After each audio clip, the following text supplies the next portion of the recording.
कथा सम्राट मुंशी प्रेमचंद की भावपूर्ण कहानी ईदगाह का अमर पात्र हामिद अब बच्चों को ईद के मेले में अपनी अम्मी के लिए चिमटा खरीदता नजर आएगा। यह संभव होगा विजुअल रूप में। प्रेमचंद की कहानियों को बच्चों और बड़ों के लिए विजुअल रूप में पेश करने की तैयारी की जा रही है। वीडीए के उपाध्यक्ष की पहल पर मुंशी जी के गांव लम्ही में ऑडियो विजुअल बनाने की तैयारी चल रही है। इसमें बच्चे 1 रुपए के टिकट पर मुंशी जी की चर्चित कहानियों को विजुअली देखकर जीवन के अहम सबक सीखेंगे। इसकी शुरुआत 31 जुलाई को प्रेमचंद की जयंती से होने जा रही है।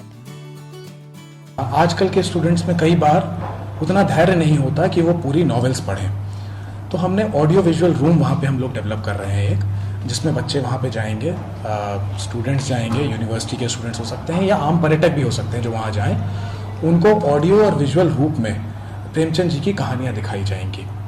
तो वो एक रूम में बैठ के 10 मिनट 15 मिनट में प्रेमचंद जी की जो चर्चित कहानियाँ हैं उनको सुन सकेंगे, उनको स्क्रीन पे देख सकेंगे।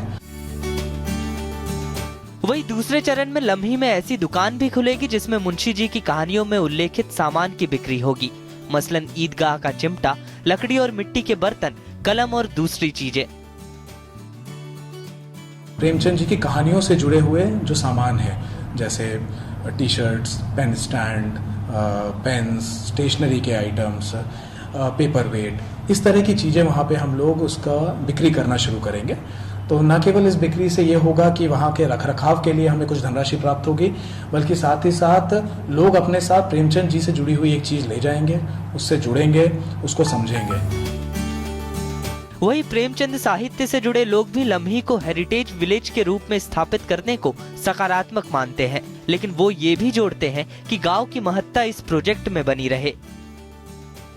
फिर बाहर से तो लोग आते हैं प्रेमचंद को बहुत कुछ जानने के लिए, लेकिन लगता है कि यहाँ पर कुछ कमियां जो है कि मसूदी जहाँ की पर्यटक स्थली, हेरिटेज विलेज जो है कि बनाने की बात हो कि लोग आवेंगे, एक अट्रैक्शन मिलेगा, एक चीज उनको देखने के लिए मिलेगी, प्रेमचंद की एक अलग से पहचान होगी कि आज प्रेमचंद का गाँव कितना बदल चुका है। तो इसको लेकर के हमारे अधिकारी लोग जो है कि अमल कर रहे हैं, ध्यान दिया जा रहा है, जो कि आने वाले समय में इसका जो है कि विकास होना तय है। में वीडीए उपाध्यक्ष पुलकित खरे जी आए थे, उन्होंने कहा इस बार 31 जुलाई को ये जो प्रेमचंद सरोवर पे इस बार ऐसा वो किया जाए जैसे बाटी चोखा हुआ, अन्य जो खाने पीने की सामग्री वो स्टॉल लगे, और तालाब में जो कि फुहारा लगेगा, और वो पैडल जो आती है नाव वो इसमें देंगे। इस बार उन्होंने कहा कि इस बार हम पर्यटक घोषित करेंगे।